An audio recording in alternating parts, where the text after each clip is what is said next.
Well, First Peter 1:23 says, "Since you've been born again, not of perishable seed, but of an imperishable seed, through the living and abiding Word of God." I planted some basil seeds in a couple planters right behind me, and at the very beginning, I had a packet of about 100 or 150 little basil seeds, and I planted some of them in these planters, and I was thinking there is no way that they're going to grow into basil plants that actually work and actually produce basil. But sure enough, here we are about 6 weeks later, and there are full-grown basil plants sitting in the planter.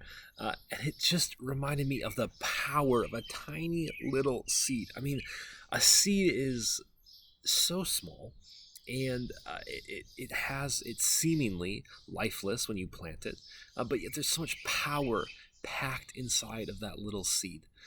And First Peter tells us that we're not planted, we're not born again of a seed that's going to die again, but instead we're born again of a seed that is eternal. Because eventually, yes, we'll die on this earth, but we will go to an eternal heaven. And so when we've been born again, we're like that little basil seed that I planted, right? It seems to be dead at first, but then it starts to bloom and sprout and grow, and it becomes beautiful. That's exactly what Jesus has done for us.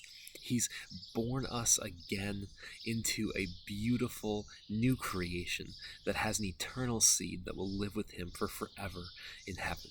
What a great reminder. Even little seeds grow up to become something great. And our seed, our inheritance is imperishable and will never die and will never fade when we get to heaven.